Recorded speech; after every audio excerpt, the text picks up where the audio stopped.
Hello everyone, I am पारस और आज हम डिस्कस करेंगे केमिकल प्रॉपर्टीज ऑफ एल्काइंस। इसमें हम 4 टाइप्स की रिएक्शन पढ़ते थे, है ना। एसिड बेस रिएक्शन जो कि हमने कवर कर ली थी। आज डिस्कस करेंगे addition reaction, reaction with water and polymerization. ठीक है, तो हमारे पास ये कुछ 4 रिएक्शंस थी। Acid base reaction, addition reaction, reaction with water और पॉलीमराइजेशन। इनमें से हमने क्या किया था, एसिड बेस रिएक्शन थी वो डिस्कस कर ली थी, और हमारे पास addition reaction, reaction with water और पॉलीमराइजेशन बाकी था। ठीक है, तो अभी हम डिस्कस करेंगे कि हमारे पास जो एडिशन रिएक्शन होती है उनमें कौन कौन सी रिएक्शन आती है। तो नॉर्मली जब हमारे पास एल्काइन है, हम एल्काइन में कुछ मॉलिक्यूल ऐड कराएंगे तो हम उसको एडिशन रिएक्शन बोलते हैं, है ना। तो इस रिएक्शन के अंदर हम 3 बार एडिशन कराएंगे एल्काइंस में। किस किस का एडिशन कराएंगे, पहले हम डाई हाइड्रोजन का एडिशन कराएंगे, मतलब हम एल्काइन लेंगे और उसमें H2 जिसको हम डाई हाइड्रोजन बोल रहे हैं उसको ऐड कराएंगे। ठीक है, देखेंगे हम हमारे पास क्या प्रोडक्ट मिलता है। उसके बाद हम हेलोजन का एडिशन कराएंगे कि हम एल्काइन लेंगे और एल्काइन में हम हेलोजन मिक्स करा देंगे तो हमारे पास क्या बनेगा। और उसके बाद हम हाइड्रोजन हैलाइड की रिएक्शन कराएंगे एल्काइन से। ठीक है, तो सिंपल सबसे पहले ये देख लो कि हमारे पास जो सबसे फर्स्ट रिएक्शन है एडिशन ऑफ डाई हाइड्रोजन, इसमें हम क्या कहते हैं कि हम सिंपल हाइड्रोजन लेंगे, उसको ऐड करा देंगे एल्काइन में, है ना। एग्जांपल से देखो कि हमने क्या किया, हमने एक एल्काइन ली। ठीक है, एक एल्काइन है हमारे पास ये 2 कार्बन की। हमने इसमें क्या किया, इसमें हमने H2 ऐड करा दिया इन प्रेजेंस ऑफ NiPt और Pd। निकिल, प्लेटिनियम और पैलेडियम में से कोई एक हमारे पास होना चाहिए। ठीक है, तो होगा क्या कि ये बॉन्ड टूटेगा, एक हाइड्रोजन इसको मिल जाएगा और एक हाइड्रोजन इसको मिल जाएगा।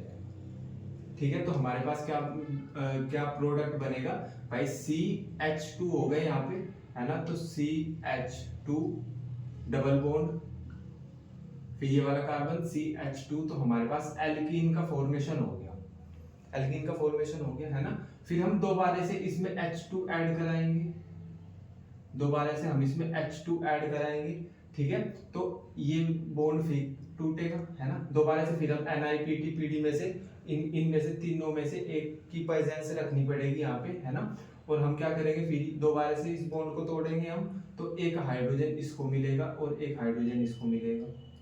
ठीक है, तो यहाँ पे क्या बन गया, ये CH3 सिंगल बॉन्ड, CH2 और एक H ये है तो CH3।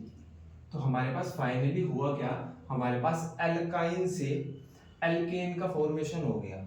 ठीक है ना, क्लियर है ना। और इस वाली रिएक्शन को हम क्या बोलते हैं, हम हाइड्रोजिनेशन बोलते हैं। हाइड्रोजिनेशन मतलब कि हमने हाइड्रोजन को ऐड किया एल्काइन में, तो हमने बोल दिया कि हाइड्रोजिनेशन हो रहा है यहाँ पे। ठीक है, तो अभी देख लेते हैं हमने कि इसके बारे में लिखा क्या है। हमने बोला कि जो हम एल्काइंस होते हैं, हमारे पास एल्काइंस होते हैं, हम उसमें 1 मॉलिक्यूल डाई हाइड्रोजन गैस का मतलब H2 का ऐड कराएंगे in the presence of nickel, palladium और प्लेटिनम। ठीक है, और हमको देखने को मिलेगा एल्केन्स। हमने किया क्या, हमने एल्काइंस का यूज करके एल्केन का फॉर्मेशन कर दिया। एल्काइंस क्या होते हैं, कार्बन कार्बन के बीच ट्रिपल बॉन्ड।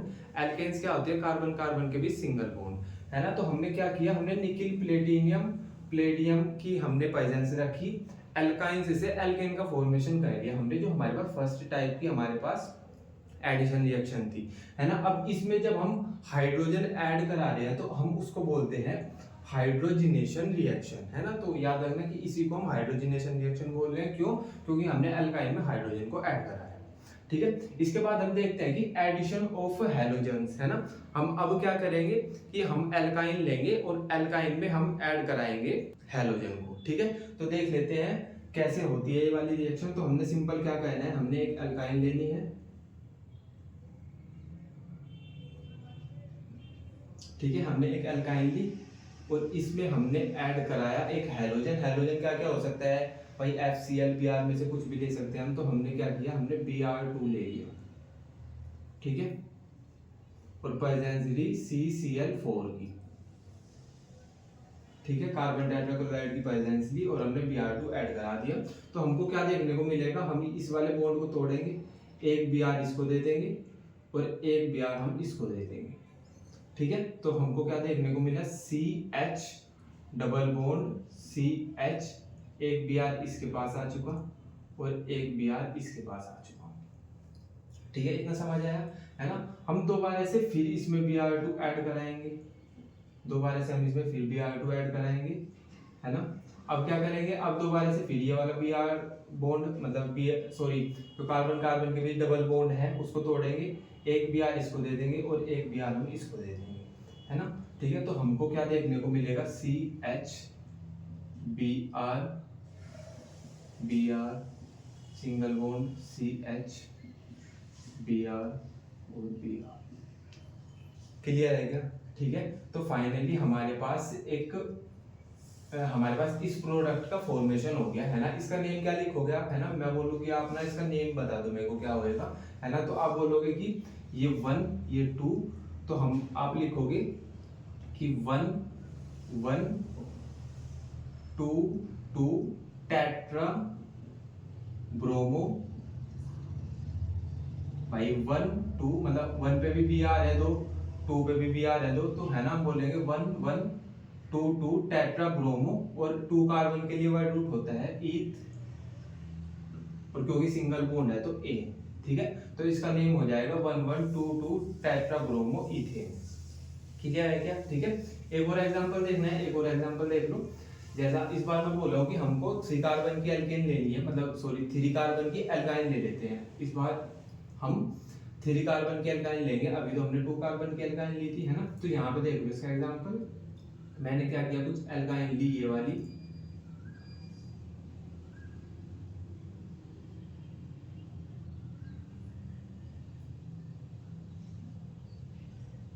ठीक है, मेरे पास एल्काइन है, मैंने इसमें क्या किया, मैंने इसमें Br2 ऐड कराया, ठीक है, द प्रेजेंस ऑफ CCl4।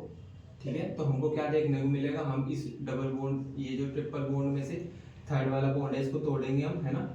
एक Br इसको दे देंगे हम और एक Br दे देंगे हम इसको, तो हमको क्या देखने को मिलेगा भाई, CH3 तो एज इट इज है, फिर सिंगल बॉन्ड है, फिर कार्बन है, उस पर एक Br है, ठीक है, फिर डबल बॉन्ड से कार्बन है, एक Br इस पे है, और हमको मिला फिर, है ना, हमको ये प्रोडक्ट मिल गया। ठीक है, फिर हम दोबारा से इसमें Br2 ऐड कराएंगे, Br2 ऐड कराएंगे और ये वाला बॉन्ड को तोड़ेंगे, एक Br इसको दे देंगे, एक Br इसको दे देंगे, तो हमारे पास क्या देखने को मिलेगा, CH3 कार्बन के पास Br और एक Br और आ गया मेरे पास। ठीक है, तो फाइनली ये हमको प्रोडक्ट मिलेगा हमारे पास। ठीक है, इसका नेम बता दो मेरे को, क्या लिखोगे, इसका नेम बता दो, है ना भाई। आप इसकी नंबरिंग करोगे 1 2 3, ठीक है, तो 1 पे भी 2 भी आ रहा है, 2 पे भी 2 भी आ रहा है, तो कैसे लिखोगे, 1 1 2 2 टेट्रा ब्रोमो, 3 कार्बन के लिए जो हमारे पास वर्ड रूट होता है वो होता है प्रोप, और क्योंकि सिंगल बॉन्ड है तो ए, ये हो जाएगा प्रोपेन।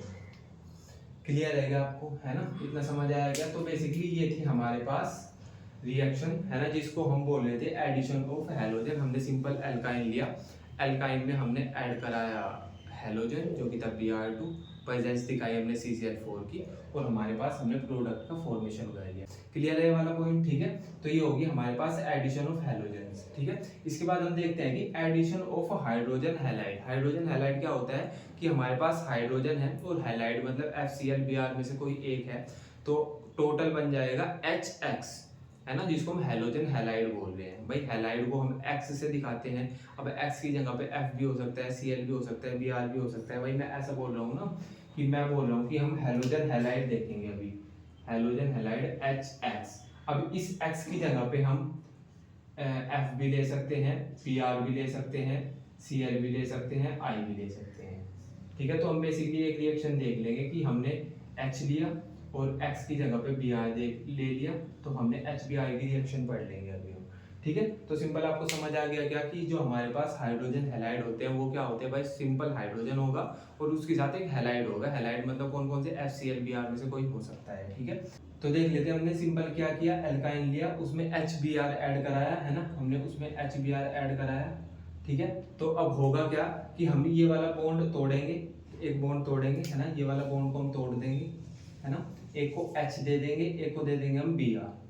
ठीक है, तो हमारे पास देखने को क्या मिलेगा, CH और एक ये H ये हो गया तो CH2 है ना, फिर एक बॉन्ड तो टूट गया था, डबल बॉन्ड है ना, CH पे Br।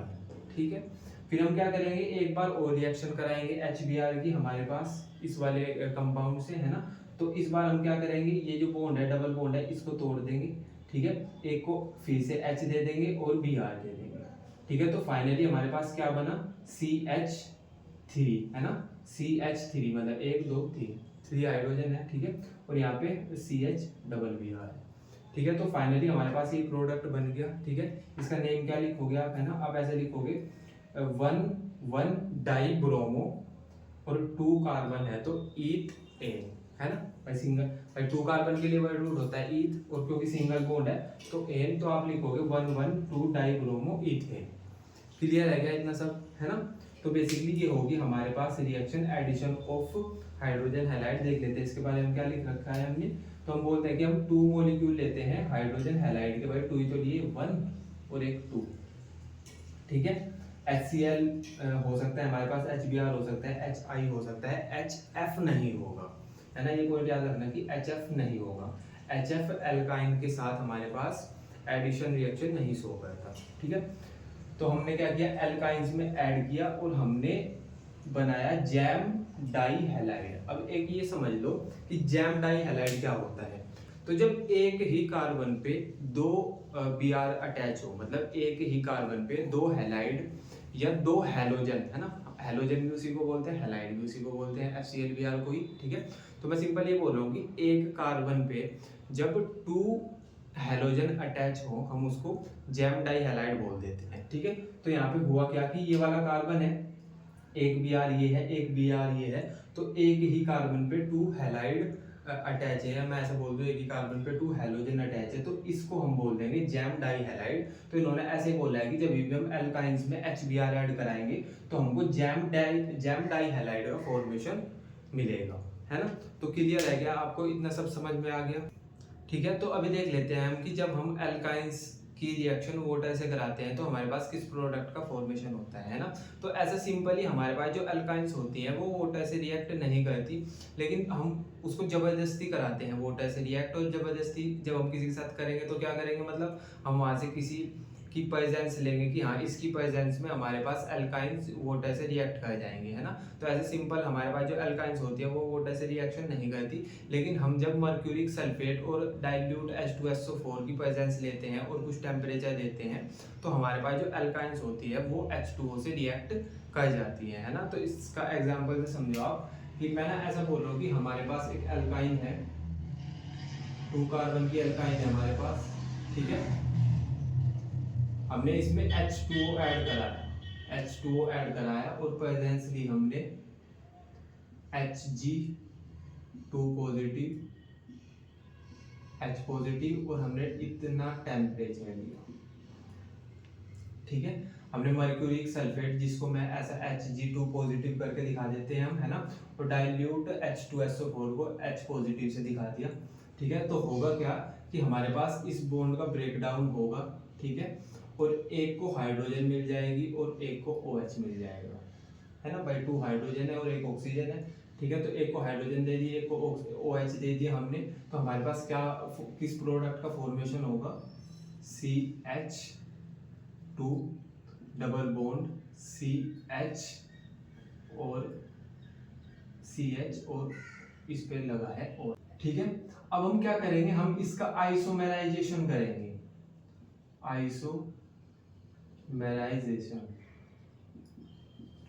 आइसोमेराइजेशन में बेसिकली होता क्या है कि जो हमारे पास प्रोडक्ट है इसका स्ट्रक्चर चेंज हो जाता है ना, इसका स्ट्रक्चर चेंज हो जाता है, मॉलिक्यूलर फॉर्मूला वो ही रहता है ना। तो हम आइसोमेराइजेशन में क्या कहते हैं कि इसका स्ट्रक्चर चेंज हो जाता है और जो हमारे पास मॉलिक्यूलर फॉर्मूला है वो सेम ही रहता है। ठीक है, तो जब हम इसका आइसोमेराइजेशन कराएंगे तो हमारे पास प्रोडक्ट बन जाएगा कुछ ये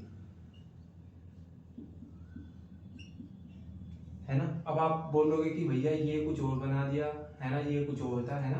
देखो सुनो, इनका मॉलिक्यूलर फॉर्मूला तो सेम ही है भाई, 2 कार्बन है, यहाँ पे भी 2 कार्बन है, हाइड्रोजन कितनी है यहाँ पे 2 3 4, हाइड्रोजन 3 और 4, और एक ऑक्सीजन है, एक ऑक्सीजन है। लेकिन यहाँ पे समझो आपकी आइसोमेराइजेशन हुआ है, मतलब इसने अपना रीअरेंजमेंट किया है ना, इसने अपना स्ट्रक्चर चेंज करके कुछ ऐसा स्ट्रक्चर बना लिया है, ठीक है, क्लियर है ना।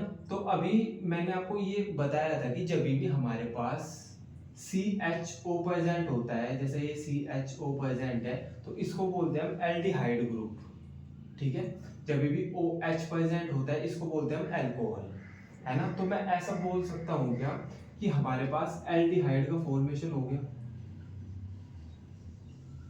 भाई हमने क्या किया था, सिंपल, हमने एल्काइन ली थी, उसमें H2O ऐड कराया था, तो हमारे पास इसका फॉर्मेशन हुआ। फिर हमने इसका आइसोमेराइजेशन किया, तो हमारे पास एल्डिहाइड का फॉर्मेशन हो गया, ठीक है। एक रिएक्शन और देख लो। इस बार हम क्या करेंगे, इस बार हम 3 कार्बन की एल्काइन लेंगे,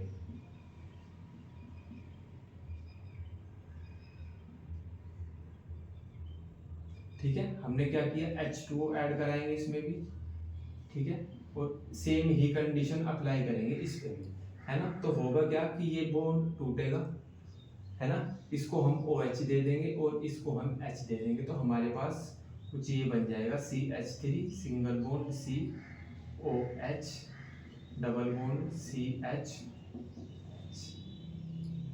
ठीक है।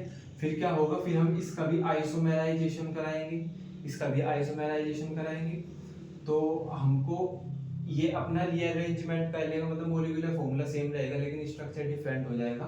तो हमारे पास जब इसका आइसोमेराइजेशन होगा तो हमको कुछ ये देखने को मिलेगा, ठीक है ना। तो अब इसको हम क्या बोलते हैं, कीटोन, इसको हम बोल रहे थे एल्डिहाइड, है ना। तो आप ये समझो कि अगर हम 2 कार्बन की एल्काइन लेंगे तो हमारे पास एल्डिहाइड का फॉर्मेशन होगा, और अगर हम 3 कार्बन की एल्काइन लेंगे तो हमारे पास कीटोन का फॉर्मेशन होगा, है ना। तो हम इसको कीटोन बोलते हैं, इसको एल्डिहाइड बोल रहे हैं, है ना। सिमिलैरिटी क्या है दोनों में, सिमिलैरिटी ये है कि यहाँ पे भी C double bond O present है और यहाँ पे भी C double bond O present है, और C डबल बॉन्ड O को हम बोलते हैं कार्बोनाइल ग्रुप, है ना।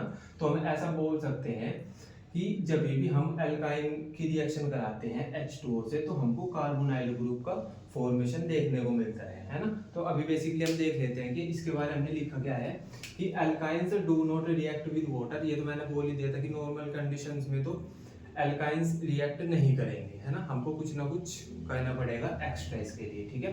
तो हम क्या करेंगे, 1 मॉलिक्यूल हमने वाटर का ऐड कराया एल्काइंस में, ठीक है, और साथ में लिया हमने mercuric sulphate and dilute sulphuric acid, और इतना टेम्परेचर दिया, तो हमारे पास क्या हुआ, हमारे पास कार्बोनाइल कंपाउंड का फॉर्मेशन हुआ, है ना। कार्बोनाइल कंपाउंड कौन से होते हैं, जहाँ पे हमारे पास C double bond O present होता है, तो हम उसको कार्बोनाइल कंपाउंड बोल देते हैं, ठीक है। तो बेसिकली यहाँ पे हमको ये देखने के लिए मिला कि वैसे तो नॉर्मली वाटर एल्काइन से रिएक्ट नहीं कर रहे थे, लेकिन जब हमने कुछ प्रेजेंस रखी वहाँ पे, उसको टेम्परेचर दिया, तो उसने रिएक्ट कर लिया, और फाइनली उसने क्या बनाया, फाइनली उसने कार्बोनिल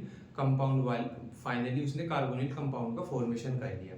इतना समझ आ गया क्या। तो अभी लास्ट वाली रिएक्शन देख लेते हैं जो कि हमारे पास बचती है, पॉलीमराइजेशन, है ना। तो इसमें होता क्या है कि हमारे पास कुछ स्मॉल यूनिट्स होती हैं, है ना, बहुत सारी। जब स्मॉल यूनिट्स मिलती हैं तो हमारे पास लार्ज यूनिट बनती है ना। हमारे पास एक स्मॉल यूनिट है, ऐसा दिखाया हुआ है हमने उसको, एक और स्मॉल यूनिट है सेम ही ऐसा दिखाया हुआ है, ठीक है। अब ये क्या होगा, ये मिलेंगी और हमारे पास एक लार्ज यूनिट बन जाएगी, है ना। ये दोनों मिल गई तो हमारे पास कुछ लार्ज यूनिट ऐसी बनी, ठीक है। अब जो स्मॉल यूनिट है हम उसको बोलते हैं मोनोमर, है ना, मोनोमर। अब 2 मोनोमर मिले तो हमारे पास पॉलीमर का फॉर्मेशन हो गया, है ना। तो सिंपल आपको ये याद रखना है कि जब भी हमारे पास पॉलीमराइजेशन होता है तो उसमें क्या होती है कि बहुत सारी छोटी छोटी यूनिट्स मिलके एक बड़ी यूनिट बनाती है, ठीक है, जिसको हम बोलते हैं पॉलीमर, और जो छोटी यूनिट थी उसको बोलते हैं हम मोनोमर, है ना। और ये जो प्रोसेस है इसको हम पॉलीमराइजेशन बोलते हैं, ठीक है। अच्छा, अब हमने इसका जो पॉलीमराइजेशन होता है वो 2 टाइप्स का होता है। एक तो लीनियर पॉलीमराइजेशन होता है, मतलब उसमें एक जो कंपाउंड बनता है वो लीनियर होता है, बिल्कुल स्ट्रेट होता है ना। सेकंड होता है हमारे पास साइक्लिक पॉलीमराइजेशन। तो जो हमारे पास इस पॉलीमराइजेशन में जो कंपाउंड का फॉर्मेशन होता है वो साइक्लिक फॉर्म में होता है। साइक्लिक मतलब कि वो जहां से स्टार्ट होगा वहीं पे आके उसका एंड होगा, है ना। तो लीनियर पॉलीमराइजेशन में क्या कहते हैं, हम 2 कार्बन की अल्काइन लेते हैं इथाइन, उसका लीनियर पॉलीमराइजेशन कराएंगे। तो हमने बहुत सारी इथाइन ली, बहुत सारी इथाइन ली, सबको ऐड करा दिया। और जब हम बहुत सारी चीजों को ऐड कराते हैं तो हम उसके लिए वर्ड यूज करते हैं पॉली, है ना। तो हमारे पास इथाइन था, हमने उसका लीनियर पॉलीमराइजेशन किया तो पॉली इथाइन का फॉर्मेशन हो गया हमारे पास, ठीक है। अभी देख लेते हैं कि जो हमारे पास साइक्लिक पॉलीमराइजेशन होता है वो क्या होता है। तो हमने क्या किया, हमने 3 मॉलिक्यूल लिए हमने एल्काइन के, है ना। हम बोल ही रहे थे कि हमको बहुत सारी स्मॉल यूनिट लेनी पड़ेगी। अब यहाँ पे स्मॉल यूनिट क्या है, एल्काइन है, ठीक है। तो हमने 3 मॉलिक्यूल लिए एल्काइन के, हमने उसको क्या कंडीशन दी, रेड हॉट आयरन दिया हमने उसको, और 873 केल्विन टेम्परेचर दिया। तो हमारे पास बेंजीन का फॉर्मेशन हो गया। अब बेंजीन क्या है, साइक्लिक कंपाउंड है ना। तो हम बोल ही रहे थे कि साइक्लिक पॉलीमराइजेशन में क्या होता है कि साइक्लिक कंपाउंड का फॉर्मेशन होता है ना। तो सिंपल हमने क्या किया, यहाँ पे मोनोमर लिए बहुत सारे, उसको ये कंडीशन प्रोवाइड कराई, हमारे पास पॉलीमर का फॉर्मेशन हो गया। इसको ही हम पॉलीमराइजेशन बोल रहे हैं। अब अगर साइक्लिक कंपाउंड का फॉर्मेशन हुआ है तो हम उसको साइक्लिक पॉलीमराइजेशन बोल देंगे, और अगर लीनियर का हुआ है तो हम उसको लीनियर पॉलीमराइजेशन बोल देंगे, ठीक है। तो अभी देख लेते हैं इसके बारे में हमने क्या लिखा है कि 3 molecules polymerize to form benzene, है ना भाई। 3 मॉलिक्यूल एल्काइन के मिक्स हुए और उन्होंने बेंजीन का फॉर्मेशन कर दिया, ठीक है। अभी बोलते हैं कि हमारे पास हमने किया क्या, यहाँ पे इथाइन है, जो हमने एल्काइन ली यहाँ पे 2 कार्बन की, वो इथाइन है ना। उसको हमने पास कराया through red hot iron tube, है ना। एक रेड हॉट आयरन ट्यूब ली, उसमें से पास कराया, 873 केल्विन टेम्परेचर लिया। तो हमारे पास साइक्लिक पॉलीमराइजेशन देखने को मिला, और जिसका जो हमारे पास प्रोडक्ट मिला वो था हमारे पास बेंजीन।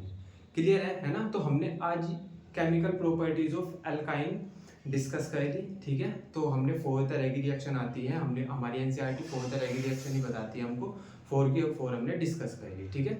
तो आई होप आपको इतना क्लियर हो गया होगा, ठीक है। तो बाकी हम नेक्स्ट लेक्चर में पढ़ेंगे, तब तक के लिए बाय।